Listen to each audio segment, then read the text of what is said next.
Hello दोस्तों, कैसे हैं आप लोग। आज आप लोगों के साथ शेयर करेंगे लखनऊ की एक ऐसी घटना।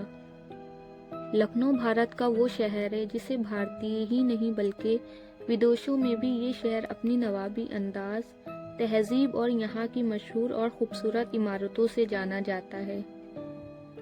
आजकल के दौर में लोग पुरानी चीज़ों को देखते ही प्रभावित होते हैं। ये शहर भी कुछ इसी तरह की चीज़ों से मशहूर है। कहानी शुरू होने से पहले हमारे चैनल को लाइक और सब्सक्राइब करना ना भूलें। ये कहानी है लखनऊ के एक अस्पताल की। लखनऊ का एक पुराना अस्पताल जिसे जीवन धारा अस्पताल कहा जाता था, नगर के सबसे पुराने और प्रतिष्ठित चिकित्सा केंद्रों में से एक माना जाता था।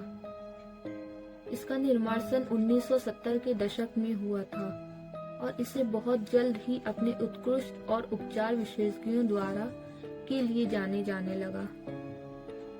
लेकिन कुछ ही सालों बाद इसकी दीवारों में एक डरावनी कहानी दबी हुई थी जिसे शायद ही कोई जानता था। इस अस्पताल में एक सर्जन डॉक्टर समीर काम करते थे। वो एक बहुत ही प्रतिभाशाली और मेहनती डॉक्टर थे, लेकिन उसके काम के प्रति समर्पण कभी कभी उसे सीमा पार करवा देते थे। वो अक्सर रात भर अस्पताल में रुककर मरीजों की देखभाल करता था। धीरे धीरे लोगों ने ये सुनना शुरू किया कि अस्पताल में अजीब अजीब घटनाएं होने लगी थी। एक रात डॉक्टर समीर एक गंभीर स्थिति वाले मरीज के ऑपरेशन में व्यस्त था। ऑपरेशन का समय निर्धारित समय से अधिक हो गया था और आधी रात के बाद भी वो ओटी में था। अचानक ऑपरेशन के दौरान बिजली चली गई और ओटी का पूरा माहौल अंधेरे में डूब गया। उसने पहले इसे नजरअंदाज करने की कोशिश की, लेकिन चीखें बढ़ती गईं। जब बिजली वापस आई तो डॉक्टर समीर ने पाया कि वो अकेला था। उसके चारों ओर सब कुछ सामान्य था, लेकिन वो जानते थे कि कुछ तो अनहोनी थी। उस रात के बाद अस्पताल में कई मरीजों ने रात के समय अजीब आवाजें सुनी। कुछ ने कहा कि उन्होंने सफेद कपड़े में एक महिला को अस्पताल की गैलरी में देखा। अगले दिन एक स्थानीय पत्रकार नेहा ने अस्पताल के बारे में सुनकर एक रिपोर्ट तैयार की। उसने डॉक्टरों और नर्सों से बात की और हर किसी ने अपनी आप बीती साझा की। कई लोगों ने कहा कि उन्हें रात्रि में कोई अनजान शक्ति महसूस होती है। नेहा ने तय किया कि वो रात भर अस्पताल में रुकेगी ताकि वो खुद इन घटनाओं का अनुभव कर सके। रात होते ही नेहा ने अस्पताल में कैमरा लगाया और एक कोने में बैठ गई। जैसे जैसे रात बीतने लगी उसे अजीब आवाजें सुनाई देने लगी। उसे अपनी आंखें खुली रखी, लेकिन कुछ नहीं हुआ।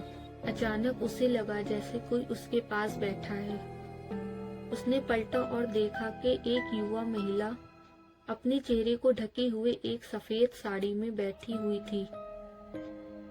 वो घबराई, लेकिन उसने साहस जुटाया और उस महिला से पूछा, आप कौन हैं? महिला ने धीरे से कहा, मैं यहाँ एक मरीज के रूप में आई थी, लेकिन मेरी जान नहीं बच सकी। मैं अब इस अस्पताल में फंसी हुई हूँ। नेहा ने महसूस किया कि ये वो आत्मा थी जिसकी हत्या हुई थी। जब वो अस्पताल में भर्ती थी, नेहा ने इसे रिकॉर्ड करने की कोशिश की, लेकिन अचानक महिला गायब हो गई। नेहा ये सब देखकर घबरा गई और जल्दी से बाहर भागी। उसने ये तय किया कि उसने जो देखा था उसे रिपोर्ट करना होगा। वो अगले दिन स्थानीय लोगों को ये बताने के लिए वापस लौट आई। इस घटना के बाद लोग धीरे धीरे अस्पताल में जाने से कतराने लगे। यहाँ तक कि कुछ मरीजों ने खुद को अस्पताल में भर्ती करवाने के बजाय घर पर इलाज करवाने का निर्णय ले लिया। अस्पताल के प्रशासन ने इन अजीब घटनाओं के बारे में गंभीरता से विचार करना शुरू किया। उन्होंने एक शोध समिति गठित की जिसमें कई चिकित्सा मनोवैज्ञानिक और समाजशास्त्री शामिल थे। वे ये जानने के लिए जांच करने लगे कि आखिरकार इस अस्पताल में क्या चल रहा है। समिति ने कई तथ्यों को खोजा, जिसमें ये भी शामिल था कि अस्पताल का निर्माण एक पुरानी कब्रिस्तान के ऊपर हुआ था। ये कब्रिस्तान कई सालों तक उपयोग में नहीं था। लेकिन उसके नीचे जो आत्माएं थीं वो अब इस अस्पताल के आसपास घूम रही थी। ये घटनाएं और इस अस्पताल की अदृश्य शक्तियां इतनी बढ़ गईं कि प्रशासन ने निर्णय लिया कि अस्पताल को बंद करना ही सबसे अच्छा कदम होगा। जीवन धारा अस्पताल को अंत बंद कर दिया गया और उसकी जगह एक नया अस्पताल बनाया गया। लेकिन जो कहानियां वहां हुई थीं, वे अभी खत्म नहीं हुई। लोग अब भी उस स्थान के बारे में कहानियां सुनाते हैं।